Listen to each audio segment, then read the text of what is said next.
Okay, everybody. All right, don't say anything out loud. We did this problem last time to kind of get our brains going from where we were to where we're going. I want you to see if you can remember. Don't say it out loud, but can you remember how we solved this problem? So the problem was, the first question is, identify the cathode and the anode, aka oxidation reduction, and then part 2 is calculating the standard cell potential. Don't say anything out loud, but see if you can kind of remind yourself, and you can look at what you did, if that helps, but like, can you remember why we did what we did, meaning could you do it again in a different context? Okay, so take a minute for self-reflection here. It's so powerful for the brain to self-reflect and bring those things back to the surface. The test's not Friday. Yes. So I'm gonna be just making a test I know, unit 8 and unit 9 are so. What?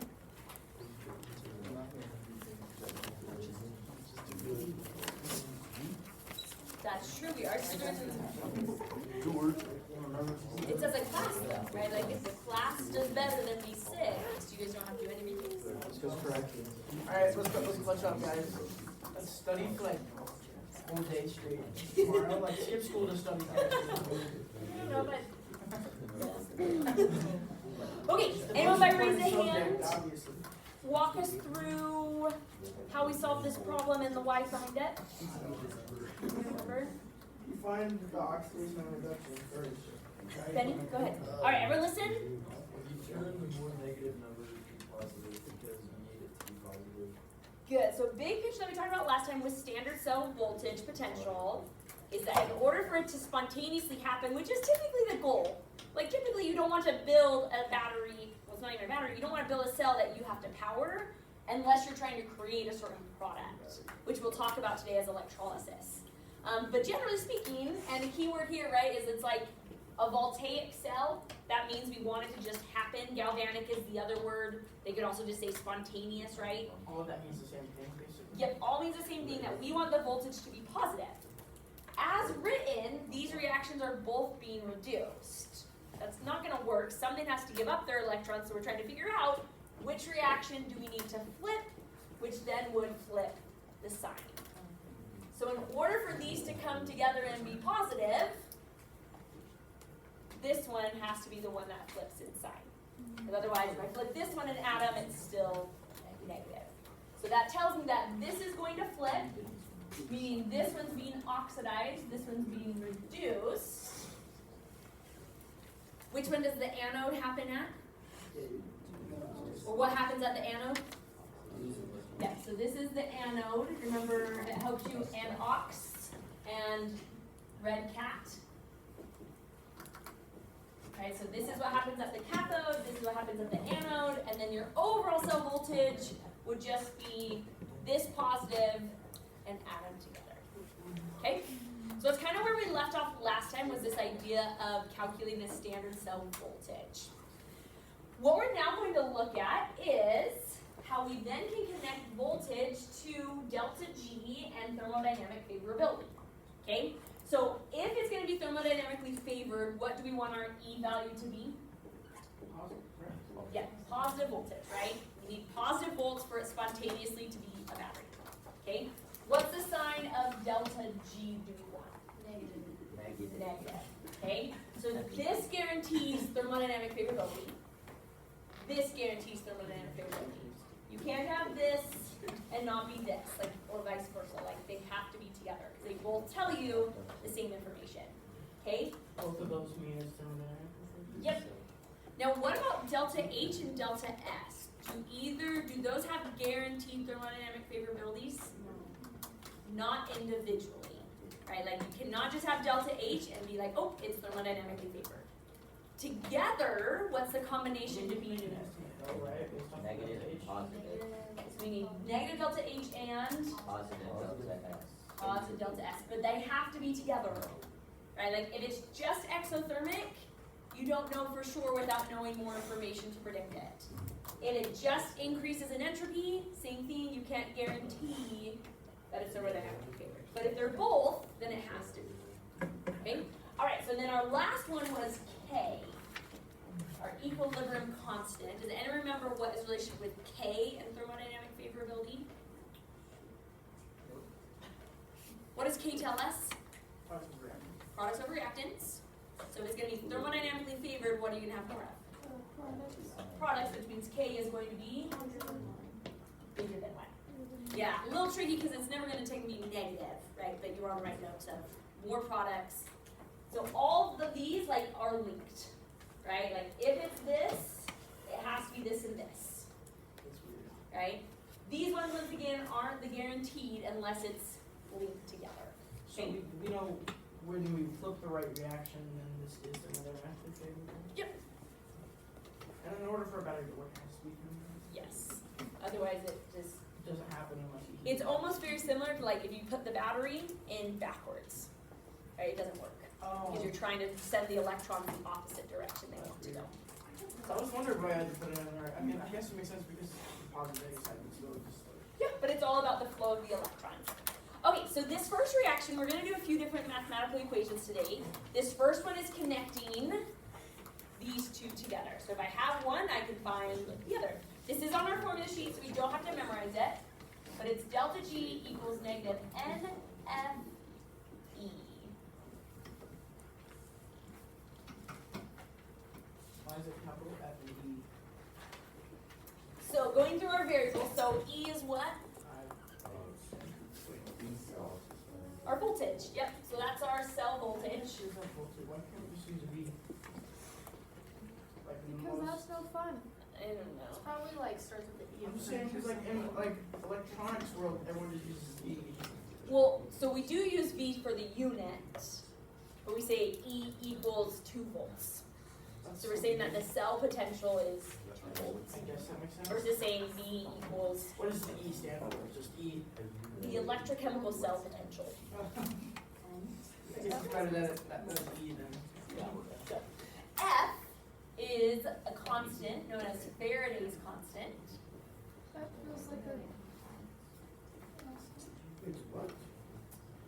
And it just equals, so it's just a constant, it's on your formula sheet. It's what helps connect the voltage of each electron. It equals 96,485 coulombs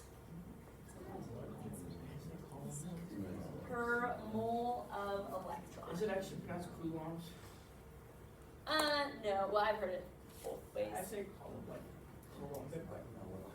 Yeah, I've heard it both ways, so I don't know who's right. Probably you, I see. It's kind of like GIF and GIF. What this number says is it tells you, so coulombs, by the way, are a measurement of charge. So this is what says for every mole of electrons, this is how much charge there is. That's why it's just a set constant. For 1 mole of electron, you're always going to have that many coulombs. If you had a mole of electrons, could you see it with your eye? Too small. Yeah, because electrons are so much smaller than like an actual How atom. many atoms would you need to have it still like the minimum amount to be humanly like visible from the eye? For electrons? Atoms itself. Well, you can see a mole of a lot of things, right?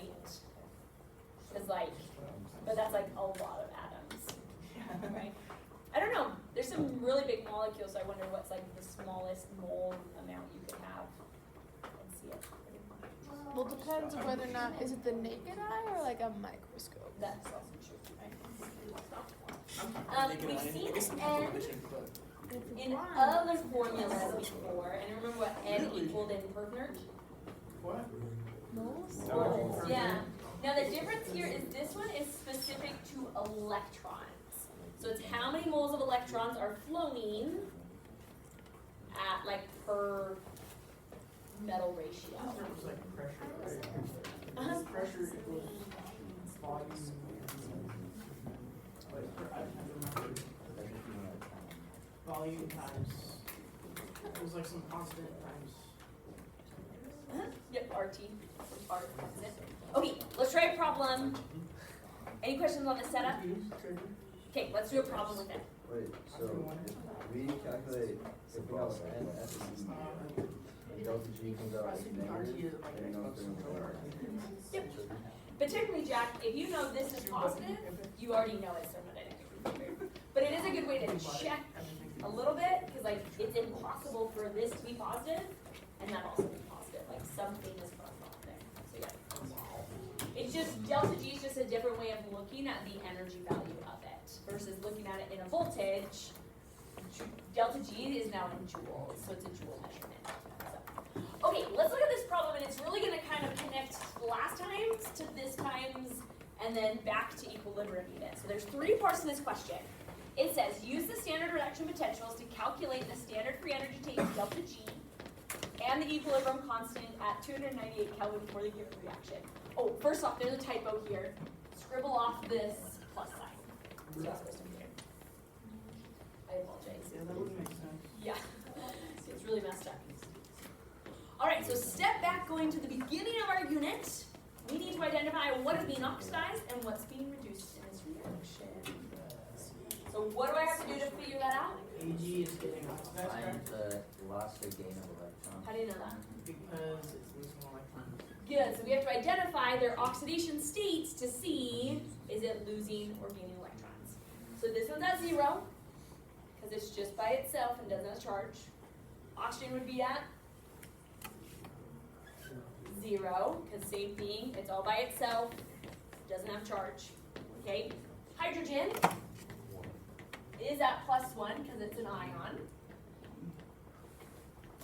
Silver over here would be at +1. And then 0 again. Now you have a molecule of things. So when you have a molecule of things, we have to use the oxidation state rules. So what was the rule for oxygen? Usually -2. Will we have a chart of those? No. That sucks.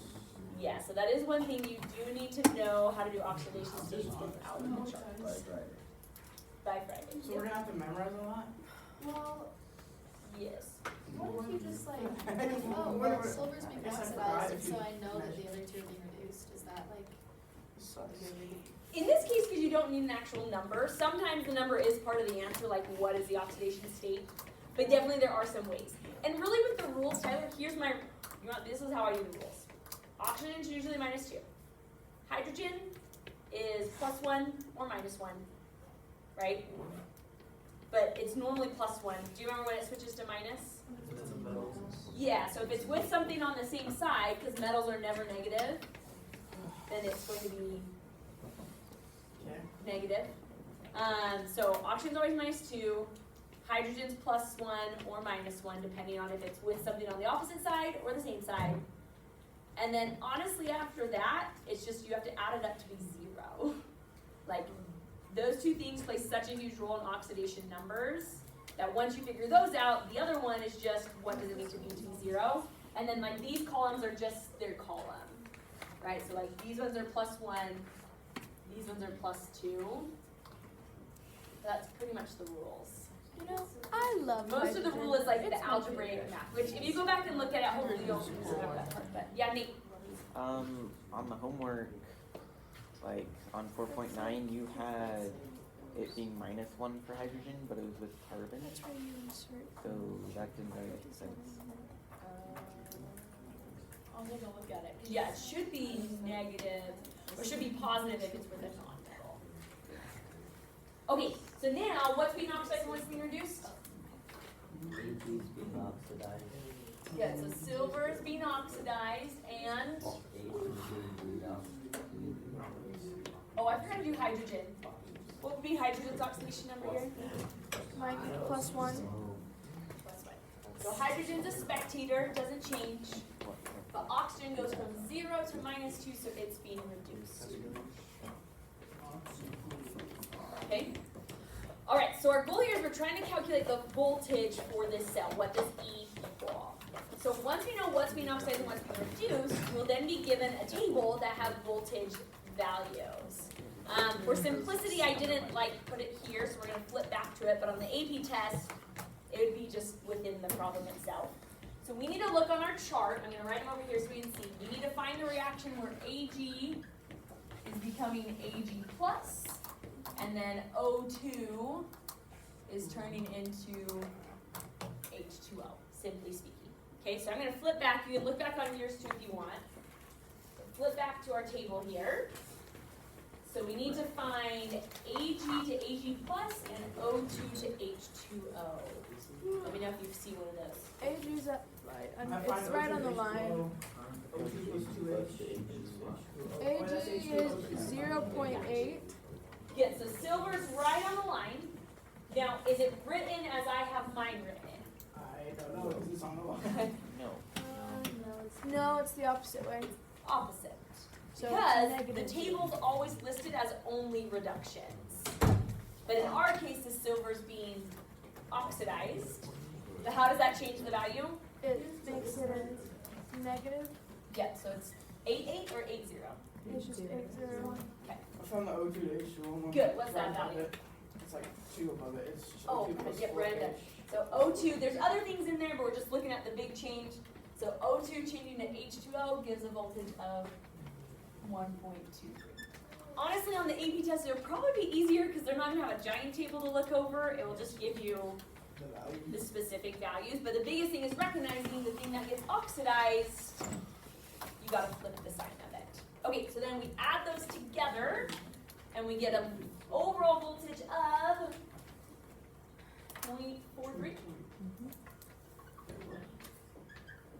Because it's negative 0.8 plus 1. Oh, I thought you had to flip the sign of it. Oh, I flipped it twice. Oh yeah, don't flip them twice. Cause I thought you didn't flip it when it was negative, so. Oh, like I wrote it as it was on the chart. Okay, so that is what the voltage of this cell would produce. No, well, indirectly. That's a lot of. No. Bruh. Okay, questions on the first part of this problem, finding voltage. Okay, now we want to find delta G. So I'm going to switch colors for the next part here. Okay, so delta G in connection to E is the NFE equation. So we know E. So we know E, we just found that. F is always a constant. What does N equal? Moles of electrons. So this is also where your oxidation numbers are kind of important. Looking at the oxidation numbers, how many electrons is silver losing?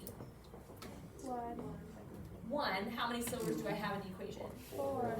4. So that means N equals 4. That there's 4 electrons being transferred at a time. So it's 4, negative 4, sorry, Why is it silver? times. I could also look at the oxygen, because whatever's being lost also has to be what's gained. It should be the same. So I just picked silver, but let's do the other one. So oxygen is going from 0 to -2.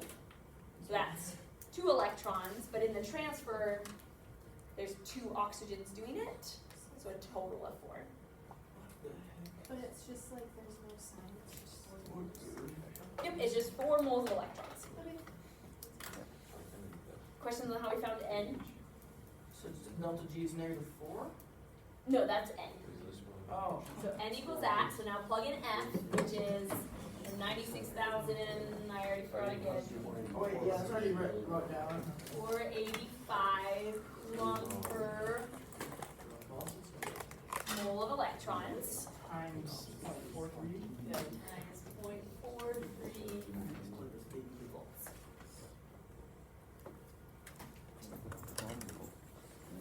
What do we do with that? Say that one more time, Jack. Negative 954? 594. Or 595.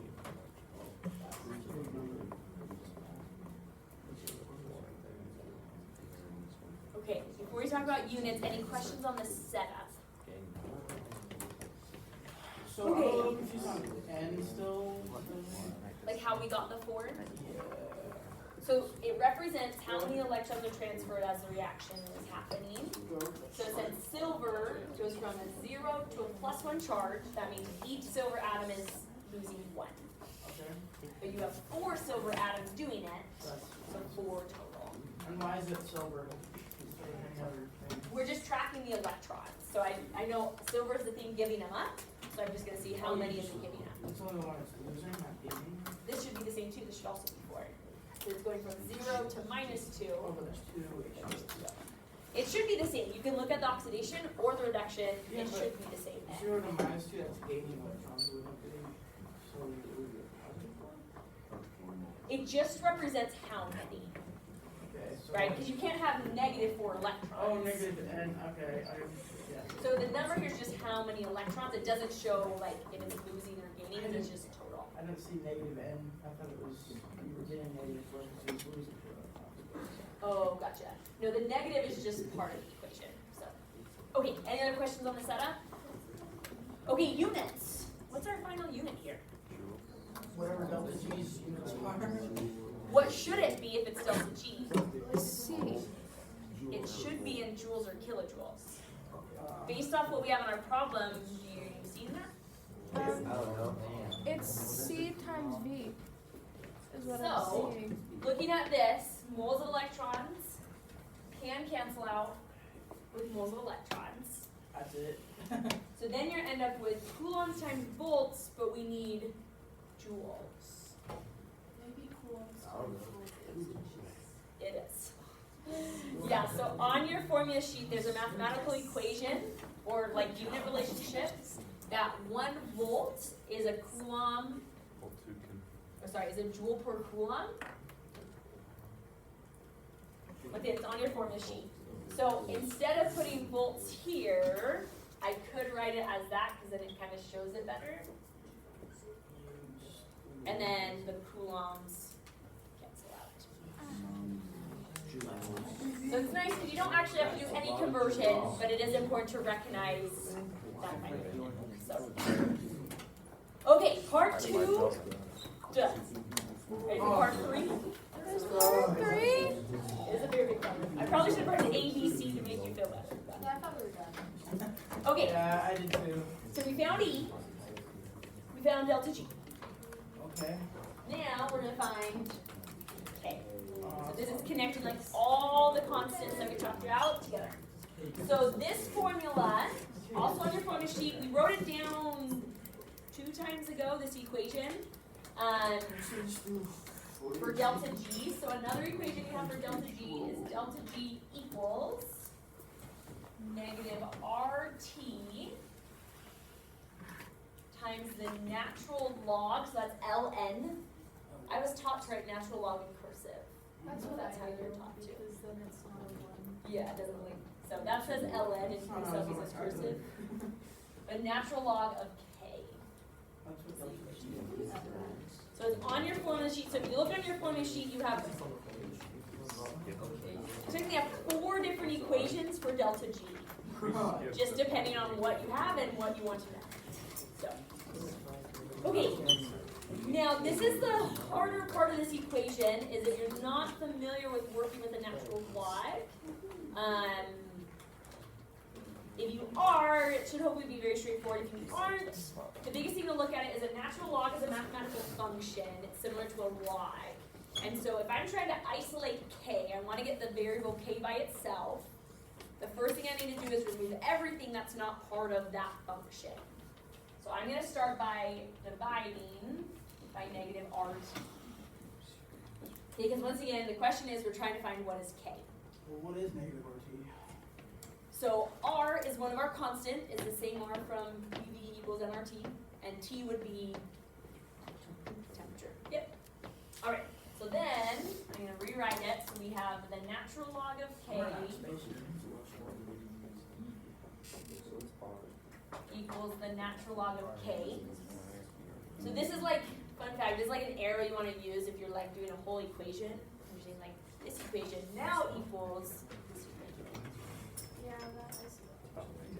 I'm confused because I never So many. Everyone good to hear?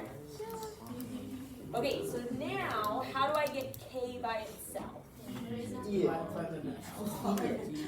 So this is where with natural log being a mathematical function, you have to do the opposite of it, just like if it was timesing, you would divide it. So in a sense, the opposite of the natural log is e, lowercase e, if you haven't learned about it, one day you will. So we're going to take e to the power of on both sides. Yeah. You e it? Yeah. E to the power That's what of- you say. Yeah. Is it really? So one thing, if you're not familiar with this, you can test on your calculator. If you take e to the natural log of any number, it's going to equal just that number. So e to the natural log of 20 will equal 20. E to the natural log of 4 will equal 4. So this cancels away, and then I'm left with k equaling e to the power of negative delta g over rt. It's quite an equation. So what is this? This just looks weird. It is weird. Like, this is The like a biggest math- thing is that this is on your formula sheet. This is not. So to solve these problems, you have to know how to do what we just did and get there. So, Yep. I'm Okay. scared for this. all right. So then, once we're here, now it's just a calculator does the work. Well, we have to find delta G over R. But we have delta G. R is a constant, 8.134, I believe. And then what's T? Temperature. Wow.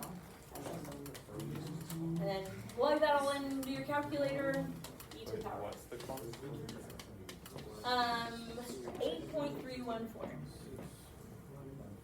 So this would equal e to the power of negative 16595.4.2 joules over 8.13. Oh, 314?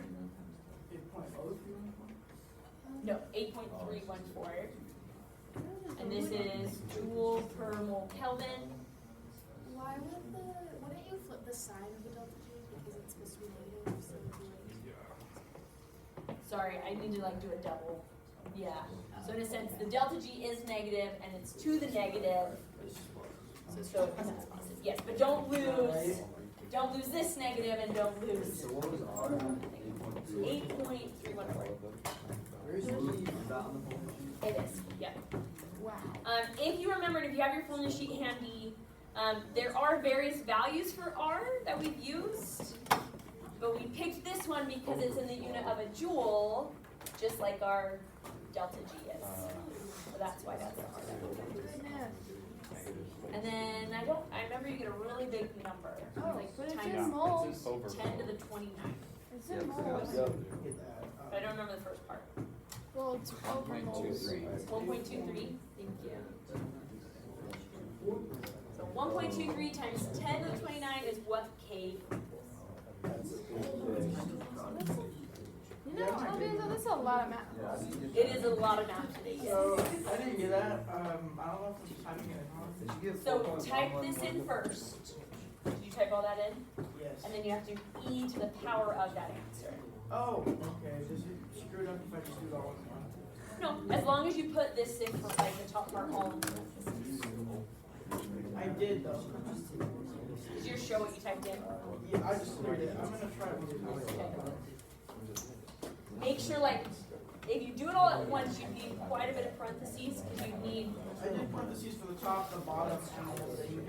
maybe this one. Yeah, Is that just gonna be like really, really complicated? very much so. Which supports such a huge delta G, right? Like, Because it's like really thermodynamically favored, so it'll like naturally make electrons. very much so. Yeah. So. Okay, questions on any of these? Why is this? Math is amazing. K has no units, remember? So it's just good question, Paxton. Yeah, I got that. Does that say It's 29. Yeah. Can you see what you typed in? It's because it knows you have to make sure you have to preference. Because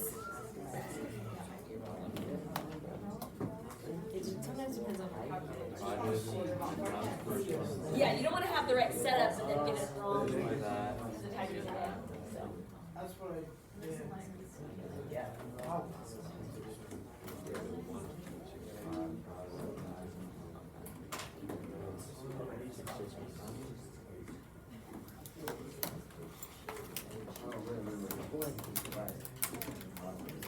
Okay.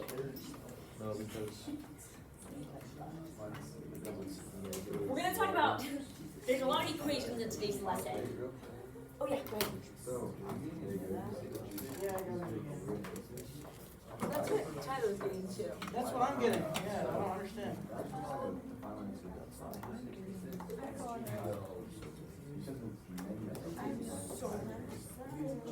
Well, so the equation itself, so delta G is negative, but then the equation also has a negative, yes. Maybe that's because he also got the negative one. Yeah, he just. I put parentheses over the denominator.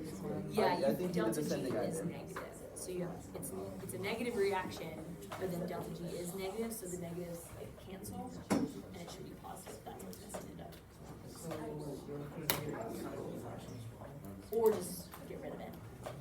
Either way, you could put, because does that make sense? Like the equation has a negative in it. Where's our K equation? There you go. So see how there's a negative delta G? And the number you plugged in for delta G is negative. Oh, it's, So that's because Jack is missing okay, the so it's the problem is. just make it all positive. Just know that it's G is negative. Yeah, because you have a negative in the reaction itself. Okay, here's a really cool different way from what we talked about, and it goes along with some of the questions you guys asked last time.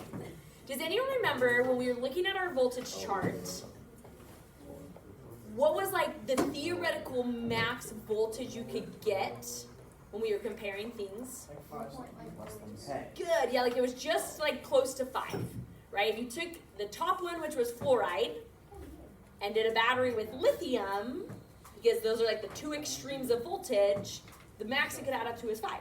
So some of you guys were asking like, well then how do you get the voltage needed to power much bigger things that require more? So there's two methods. One is you can stack cells. So if you link up multiple battery cells, you can increase voltage, right? So if I have a cell that does 5, but I put 5 of them together, I now can get 25 volts. Yeah, but even like a single battery to you is probably multiple cells inside of it, possibly, right? The second way though is to change it to not be what we call under standard conditions. So as we've been talking so far, we often draw this little naught symbol. It's like a degree sign, but you call it naught, so E naught, next to it. This little knot represents that it's happening under standard conditions, meaning 3 things. So STP, we've talked about it before. STP is standard temperature and pressure. Standard temperature is 273.15. Pressure is 1 atm. This is on your formula sheet, by the way, what standard is. You don't like have to memorize it. But then the other thing that plays a role in here is a molarity of 1. So molarity of 1 is considered as standard conditions. So if you create a battery that's not under standard conditions, the voltage chart isn't true anymore because those are done under the standard conditions. So the higher the concentration, the more voltage. Depending. So that's what we're going to look at here. So we're going to look at this example. Okay, so this is actually another way you can create a battery. It's actually with the same exact metal. So this is a nickel to nickel battery. Because of the different concentrations. So on the left here, here's the setup. The beaker on the left has a low concentration. The beaker on the right has a higher concentration. As a standard concentration. When the battery dies, now what are their concentrations? Same. They're equal. But that's because they traded through the salt bridge, right? Kind of, but not quite. So let's talk about that first. So what is going to cause this molarity? How is it going up, and how is this one going down at the molecular level with what we talked about last time? Electrons. Salt bridge is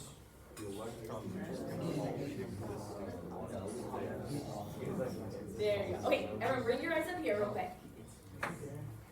So it's not the salt bridge, but let's review that really quick as a reminder. The reason why it's not the salt bridge is the salt bridge has things going in both directions.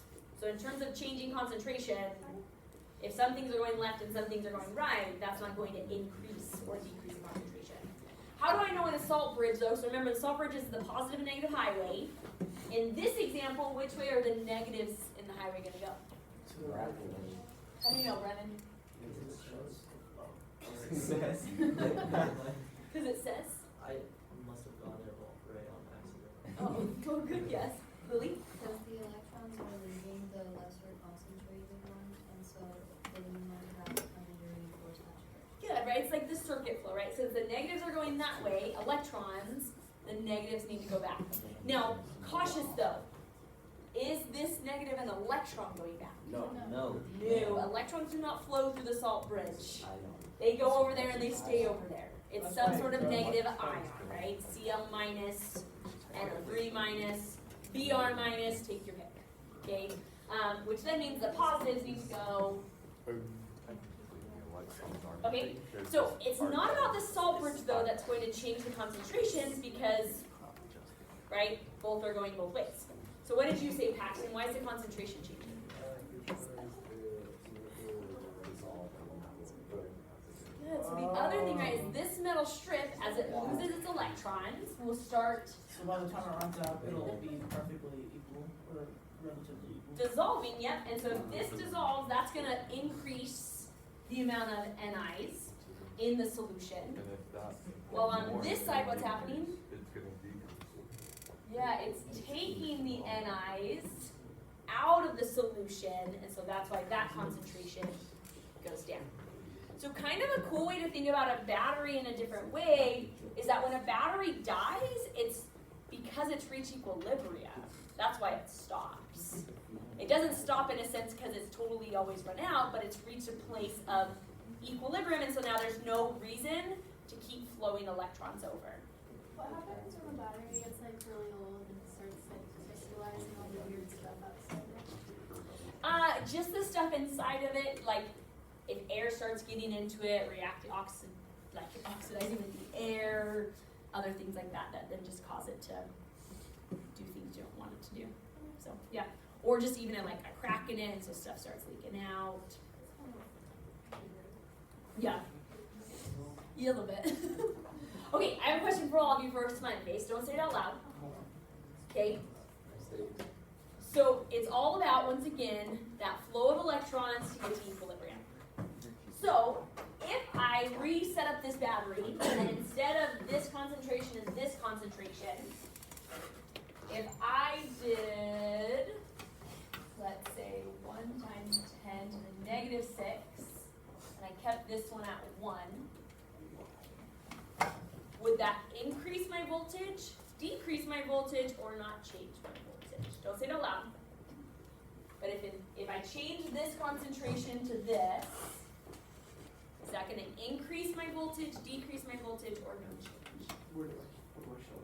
Just think in your head for a second, and then I'll have to show it.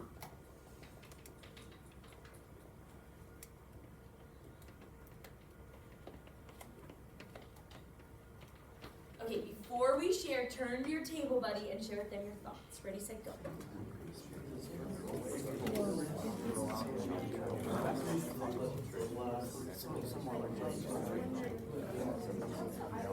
Yeah, it's all about the difference in concentration.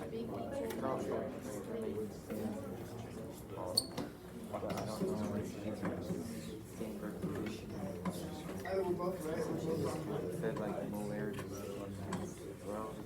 What was the insurance? You do the other option. So that way one of us on this What are is you going to say?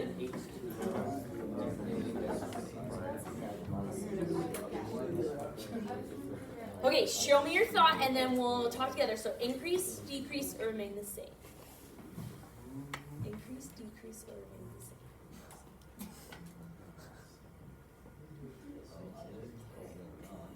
It is going to increase Let's the go. voltage. Yeah, it's really similar to Le Chatelier's principle, where if you disrupt it even more, Is it just because the difference between the two values? yep, it's just going to cause a greater driving force to get to equilibrium. So, have a smiley face if you said that. Questions on it? Okay, one more smiley, don't say it out loud. Come into our dead battery here. Don't say it out loud, but can you come up with a way in which I could make that battery start up again? Like, what could I do to the beakers to make that battery start working? Don't say it out loud, but think in your head. There's two plausible answers here that are both valid. But what is something I could do to my dead battery to make it start running again? Don't say it out loud. I tend to do that. I saw your face was ready to say it. Okay, turn your table buddy and share with them first, and then we'll share together.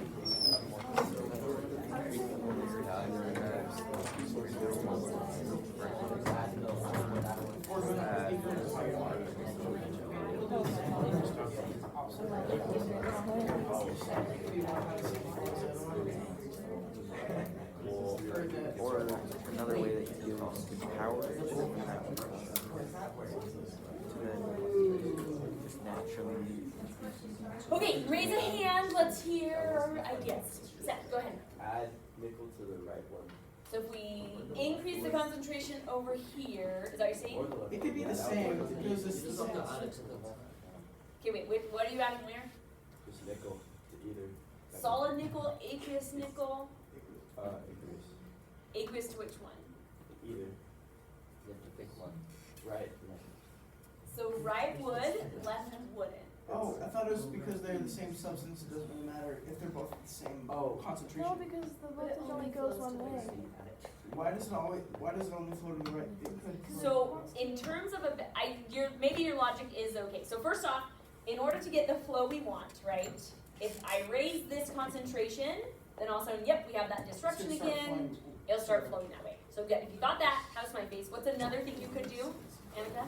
Well, I was thinking like with the nickel in like the left beaker, you could add like if it was aqueous in water, you could add more water to like make the molarity go down. Good. Yep. So if I diluted this side, or like someone last period said, like if I added something and precipitated out some nickel, like if you lowered this side. So if I lower this side or raise this side, both of them would power back up and get it going. You could reverse the current though by just doing the opposite direction. So that's the catch. If I did the opposite, right? Now it's kind of the thing of like of how it's set up. We're claiming that this side is the cathode and this side is the anode, right? Oh, I wrote that backwards. Erase that. Okay, this side is the anode because it's losing its electrons, and this side is the cathode. So if you flip that, then in a sense, which way do the electrons want to flow now? The other way. In terms of an actual battery setup, it would be like saying you're going to put your battery and flip it around and expect it to work, which technically it's not going to. In terms of flow, yes, something would flow, but in terms of the setup of the anode and the cathode, like voltage wouldn't work. But if you were thinking in terms of it would still have voltage, it just would go the other way, you are right, Seth. So, questions on that idea? Yeah. So if you kept adding nickel to the right side, would the metal strip on the left side eventually disappear? Yep, until you run out. Yep, but that's how you could keep forcing it to go all the way. And then you could add solid nickel to the left side. True, and then, yeah, you could go. So, yeah. So this is the idea of how you can take a standard voltage and increase it from what it would do under standard conditions by changing the concentration. So we could do this exact same thing with our copper and zinc, one that we talked about last time, right? Of like, if we change them instead of a 1 molarity and 1 molarity, that would help us get more voltage than, I don't know what we calculated, like 1.2 was our voltage, but we could actually get a higher voltage. So this last equation we're going to look at, that's what it's talking about. This equation, it's weird. They have it on your formula sheet, but the AP test specifically states that you will not be tested on it mathematically, but it's more the conceptual understanding of what it tells you, which is literally everything we just did. So if you understand what we just did, if you don't understand what this equation is saying, it doesn't really matter. But what it pretty much says is if you have a cell at not standard conditions, you can calculate its voltage by taking what it is under standard conditions Once again, the not means under standard. And then taking away, where'd my formula sheet go? Sorry. Oh, I wrote it over here, sorry, that was in whole. This one used to not be. If that's not simple, how do you do it? Say that again. Not simple, how to do it like configuration. Not really, it just means standard conditions. And then natural law. Looks like you're doing voltage degrees over here. Yeah. I don't know if voltage But really the big thing is just like we looked at, is it's all about disrupting that Q relationship. And remember what Q is in general? K when we're not sure if it's equilibrium. Good, yep, so it's the same thing as K, it's products over reactants, but not at equilibrium. And so the whole idea here is if we change that relationship of increasing reactants or decreasing product, you can increase or decrease the voltage. Just one thing as you're reviewing about concentration cells, don't confuse yourself. Electrons don't always have to flow left to right. It is the standard way of showing it, but if you chose to originally set up your cell the other way, right, then the anode can be on the other side as well. So, questions on that? All right, and then the final thing, we mentioned this before, but the name for it when you recharge a battery, or if you use power to make it happen, is electrolysis. Electrolysis is when you have a non-favored redox reaction, meaning it won't just happen, but if I want to make it happen, I send electricity through it, and that will force it to go. So you can make something that has negative voltage go, as long as you give it the voltage it needs. Which once again is pretty much what you do every time you recharge a battery, right? So as a battery, it's galvanic, spontaneously happens. When you plug it into the outlet, it's now electrolysis, and it's all right. Hey, at least you filled it out on the floor